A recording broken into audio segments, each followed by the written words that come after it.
The Sixers finished with the best record in the East, as well as the runner-up for the MVP in Joel Embiid, as well as the runner-up for Defensive Player of the Year in Ben Simmons. Yet, just like in years past, they failed to make it to the conference finals. Even though they did a lot of work in the summer, retooling the roster, bringing in a new coach and VP of basketball operations, but still, the same outcome. And this time it hurt more, because it should be extremely embarrassing to lose to a Hawks team that didn't have a single player make All-NBA, All-Defense, not even an All-Star player on the roster this year. Yet they lost to them. The Hawks are led by a 6'1" point guard who came in and took the Sixers lunch money.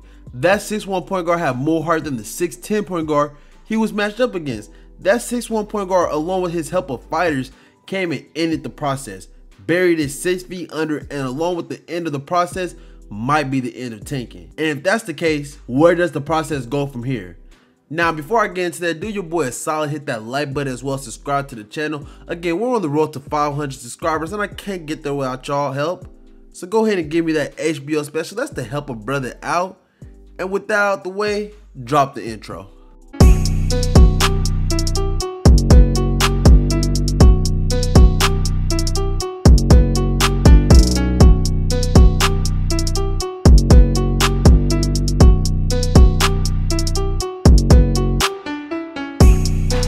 So, the Sixers finished with a record of 49-23. They were 13th in offensive rating and 2nd in defensive rating. But on June 20th, the process was killed by Trae Young and the Hawks. All those years have taken just to never make it out the second round is the definition of failure. Losing to the Hawks is beyond disappointing because it just wasn't supposed to happen.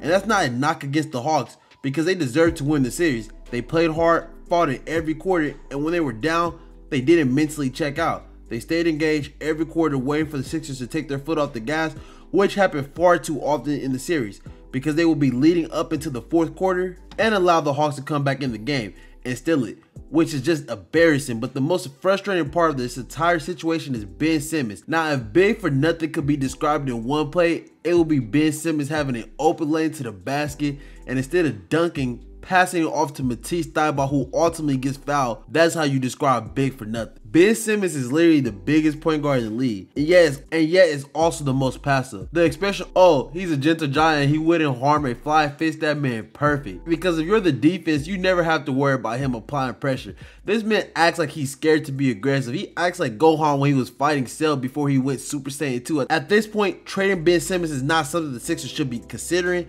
It's something they should have already done because he's not built to be the co-star next to Joel Embiid. And I know I'm really trashing Simmons, but he was really bad in the playoffs. And it's frustrating because I know how good of a player he truly is, how much value he brings to the team from every aspect outside of scoring. But scoring is king in the NBA. You need to be able to score to optimize your value. And if you can't shoot and you're not aggressive and going towards the basket, everything else you do has now become less valuable because teams will constantly exploit those weaknesses. And those weaknesses leads to your team losing like the Sixers. Outside of Ben Simmons, the roster for the most part is decently constructed. Hopefully Shake Milton bounces back from a horrid performance in the playoffs. Doc Rivers needs to adjust his rotations as there were also a major factor in the Sixers' downfall. But ultimately the most urgent thing the Sixers need to focus on is getting value from Ben Simmons through a trade so they can capitalize on the few years left of Joel Embiid's prime because injuries are bound to take their toll on the superstar big man. So while we're on the subject of Ben Simmons, as we've been this entire video, let's go ahead and talk about some trades. The first trade I'm going to talk about is a trade that doesn't seem possible. It doesn't seem like it's likely to happen. And it's not because it's not a good trade. And it's not because it's not a good trade in theory, because it is a good trade in theory. I think both teams could benefit from making this trade. But the Minnesota Timberwolves seem like they're not willing to do something like this. So y'all already know what I'm going to talk about. The trade I'm going to propose is trading Ben Simmons, George Hill, and a 2023 first round pick, top 5 protected, for D'Angelo Russell and Malik Beasley. This one again is very unlikely, possibly just because the Minnesota Timberwolves has made it clear that D'Angelo Russell is a core member of their future. He's a key part to this team. They're not willing to trade him. He's not negotiable in trade. But if they are willing to make this move, this could be helpful for both of them because Karl-Anthony Towns is more of an inside-outside big than Joel Embiid. He's more willing to shoot. Karl-Anthony Towns is probably the best offensive scoring center. Let me put it like that, scoring center, because the best offensive center ever is Nikola Jokic. But the most offensive potent center in the NBA is probably Karl-Anthony Towns. He's fallen under the radar because how bad his teams have been in recent memory. Well, throughout his entire career, the Minnesota Timberwolves have only had one season where they were decent, and that one season, Jimmy Butler was the guy for that team. Let's just be honest. But if they make this trade, Ben Simmons can shore them up on defense. They still have some other shot creations from shooting. I mean, it's kind of crazy. You got to give him Malik Beasley, but if they can, get some more shooting around Ben Simmons and just allow Ben Simmons to do playmaking and allow Townsend to take over, it might be something better for them than D'Angelo Russell. Ben Simmons is better than D'Angelo Russell, but the Sixers will still have to give up a pick because because of the major flaws Ben Simmons possesses. And getting somebody like D'Angelo Russell can open up the floor for a guy like Joel Embiid. He can shoot. He's going to shoot. That's actually D'Angelo Russell's thing. All he does is take jump shots. He never drives to the basket. That's part of the problem with D'Angelo Russell, but we're not here to talk about that.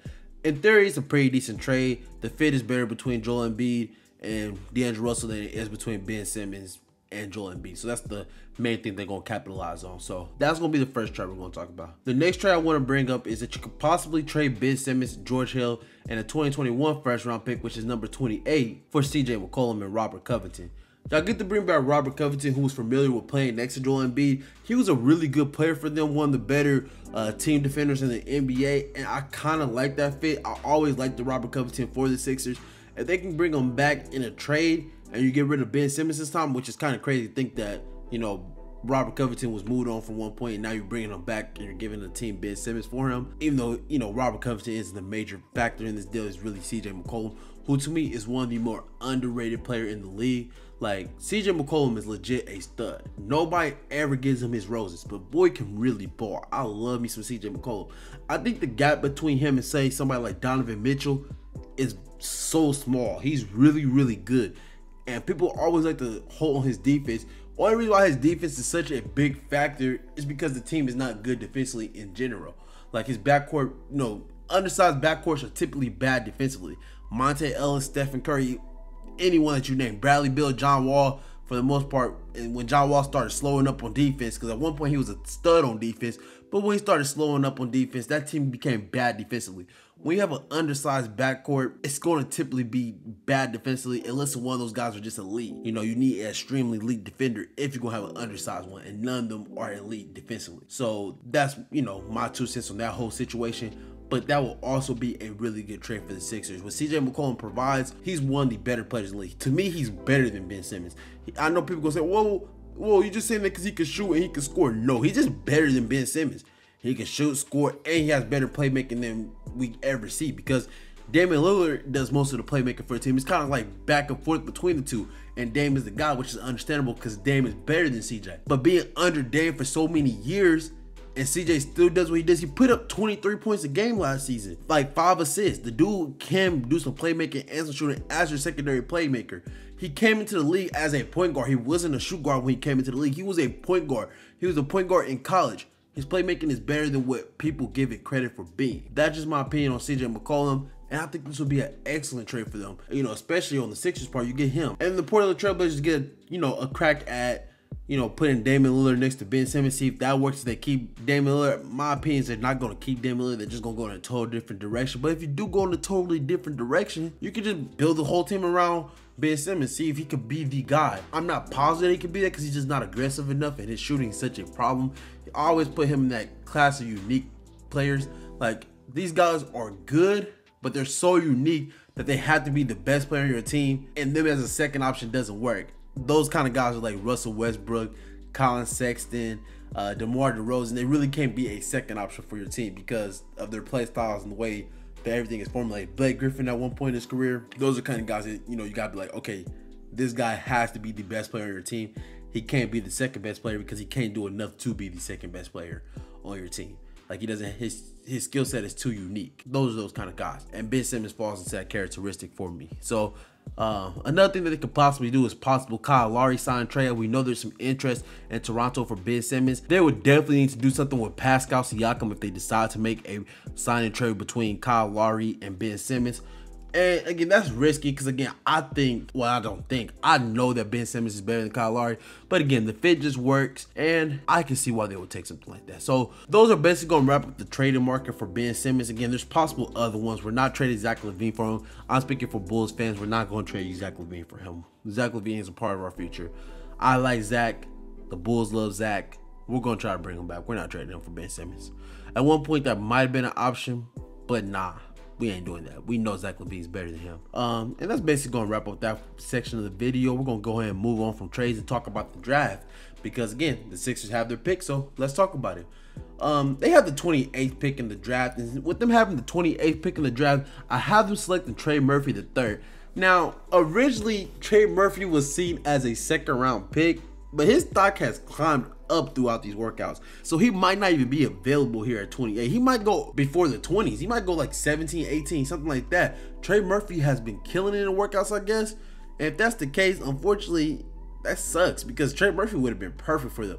If they can't end up with Trey Murphy, other guys that can consider be Ayo Dosunmu if he's available, Jared Butler, Miles McBride, or Josh Primo. Josh Primo is also looked at as a second-round pick, so he's probably the more likely one to be available. I don't have most of those guys being available here. I have Jared going to Atlanta at 20. I have Miles going to the Houston Rockets at either 23 or 24. So most of these guys are going to be available, but just get some people who can do some shooting, some shot creation, some dribbling outside of Ben Simmons. Y'all end up keeping Ben Simmons will be helpful. And Trey Murphy, if y'all end up keeping Ben Simmons, he'll be perfect because he just shoots. He's role oriented, so he already just wants to go in there and play his role. He's definition of 3-and-D. He's one of the better 3-and-D prospects in the draft. He doesn't try to do things outside of his, skill set. So that's always lovely to have, and low maintenance kind of guy is definitely what you need. He could be like a Trevor Ariza for y'all. I'm just saying. But those are gonna be some options for y'all at 28, and we're gonna go ahead and finally wrap up the video with this final subject, and that's gonna be free agency. Again, the Sixers kind of situation, the way it's set up, they don't have any money. So just like I said for the Nets in my last video, the Sixers' main goal is going to be to re-sign Dwight Howard because he was a pretty good backup center for y'all.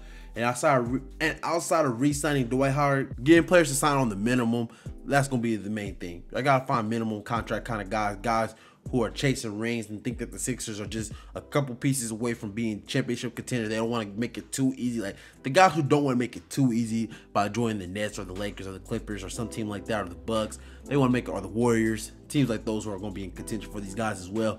They don't want to join those teams because it's just too easy. They want to feel like they did at least something. They might come to the Philadelphia 76ers. So those are the kind of guys that should be going after. Guys like Andre Iguodala. He was once a Sixer. We don't know how he feels about the city of brotherly love. But if he actually likes the city of brotherly love, go ahead and, maybe a return is imminent for them. He might be decent for y'all. Just guys like that, Trevor Ariza, somebody like that. They're not like great, but they give you 10, 15 minutes a night and do something, hopefully, So that's basically gonna go ahead and wrap up my video. Again, if you like my video, don't forget to leave your boy a like and subscribe to the channel. Again, the support is always appreciated. We're on the grind to 500 subscribers, and what I say in the beginning, I can't get there without y'all. So go ahead and give me that HBO special. That's to help a brother out. And until the next one, peace.